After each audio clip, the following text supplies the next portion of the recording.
அமலாக்கத்துறையின் கடும் எதிர்ப்பையும் மீறி டெல்லி முதலமைச்சர் அரவிந்த் கெஜ்ரிவாலுக்கு உச்சநீதிமன்றம் இடைக்கால ஜாமீன் வழங்கியுள்ளது. திகார் சிறையிலிருந்து விடுவிக்கப்பட்ட கெஜ்ரிவால் சர்வாதிகாரத்திற்கு எதிராக அனைவரும் ஒன்றிணைய வேண்டும் என வலியுறுத்தினார்.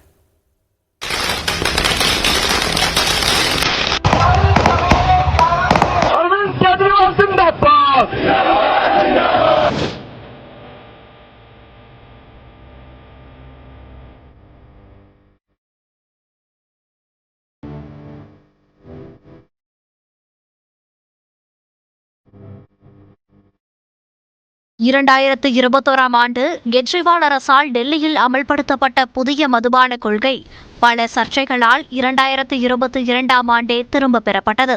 இந்த மதுபான கொள்கையில் முறைகேடுகள் நடைபெற்றதாக டெல்லியின் தலைமைச் செயலாளர் நரேஷ்குமார் புகார் கூறினார். இதனைத் தொடர்ந்து சிபிஐ வழக்கு பதிவு செய்து விசாரணையை தொடங்கியது.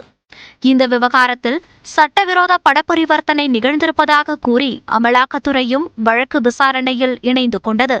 டெல்லி துணை முதலமைச்சராக இருந்த மணீஷ் சிசோடியா, எம்பி சஞ்சய் சிங், தெலுங்கானா முன்னாள் முதலமைச்சர் சந்திரசேகர ராவின் மகள் கவிதா உள்ளிட்டோர் கைது செய்யப்பட்டனர். தொடர்ந்து முதலமைச்சர் அரவிந்த் கெஜ்ரிவாலிடமும் விசாரணை நடத்த வேண்டும் என கூறிய அமலாக்கத்துறை அவருக்கு 9 முறை சம்மன் அனுப்பியது. இந்த சம்மன்களை தவிர்த்து வந்த கெஜ்ரிவால் கடந்த மார்ச் மாதம் 21ஆம் தேதி கைது செய்யப்பட்டார். இந்திய வரலாற்றிலேயே பதவியில் இருக்கும் போது கைது செய்யப்பட்ட முதல் முதலமைச்சர் அரவிந்த் கெஜ்ரிவால் தான். தனது கைதுக்கு எதிராகவும் ஜாமீன் வழங்க கோரியும் கெஜ்ரிவால் உச்சநீதிமன்றத்தில் வழக்கு தொடர்ந்தார். கெஜ்ரிவாலின் மனுவை நீதிபதிகள் சஞ்சீவ் கண்ணா மற்றும் தீபாங்கர் தத்தா அமர்வு விசாரித்தது. கெஜ்ரிவாலுக்கு இடைக்கால ஜாமீன் வழங்குவது குறித்து பரிசீலிக்கப்படும் என நீதிபதிகள் ஏற்கனவே தெரிவித்திருந்தனர். இதற்கு எதிர்ப்பு தெரிவித்த அமலாக்கத்துறை அவசரமாக பிரமாண பத்திரம் தாக்கல் செய்தது. கெஜ்ரிவாலுக்கு ஜாமீன் வழங்கப்பட்டால் அது தவறான முன்னுதாரணத்தை ஏற்படுத்திவிடும் என அமலாக்கத்துறை தெரிவித்திருந்தது. இந்நிலையில் இந்த வழக்கு நேற்று மீண்டும் விசாரணைக்கு வந்தபோது கெஜ்ரிவாலுக்கு ஜூன் 1ஆம் தேதி வரை இடைக்கால ஜாமீன் வழங்கி நீதிபதிகள் உத்தரவிட்டனர். கெஜ்ரிவால் தலைமை செயலகம் செல்லக்கூடாது, முதலமைச்சருக்கான பணியில் ஈடுபடக்கூடாது, கோப்புகளில் கையெழுத்திடக்கூடாது, வழக்கு தொடர்பாக பொதுவெளியில் பேசக்கூடாது, சாட்சிகளை சந்தித்து பேசக்கூடாது என்ற நிபந்தனைகளை நீதிபதிகள் விதித்தனர். ஜூன் 2ஆம் தேதி அரவிந்த் கெஜ்ரிவால் நீதிமன்றத்தில் சரணடைய வேண்டும் என கூறியுள்ள நீதிமன்றம் 50,000 ரூபாய்க்கான உத்தரவாதத்தை அளிக்க வேண்டும் என்றும் ஆணையிட்டுள்ளது. ஜாமீன் வழங்கப்பட்டதை தொடர்ந்து 50 நாட்களுக்கு பிறகு கெஜ்ரிவால் திகார் சிறையிலிருந்து நேற்றிரவு வெளியே வந்தார்.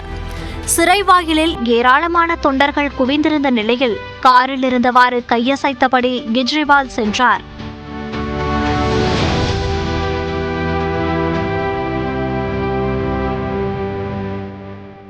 கெஜ்ரிவாலின் இல்லத்தின் முன்பு குவிந்திருந்த ஆம் ஆத்மி தொண்டர்கள் பட்டாசு வெடித்து கொண்டாடினர்.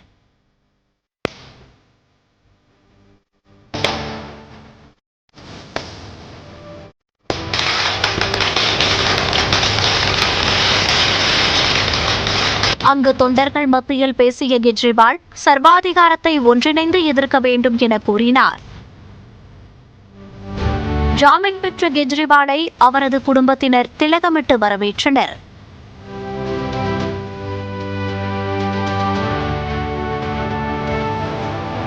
இன்று அனுமன் கோயிலுக்கு சென்று வழிபாடு நடத்த உள்ளார். பின்னர் செய்தியாளர்களை சந்திக்கும் கெஜ்ரிவால் மாலையில் பேரணி செல்ல உள்ளார்.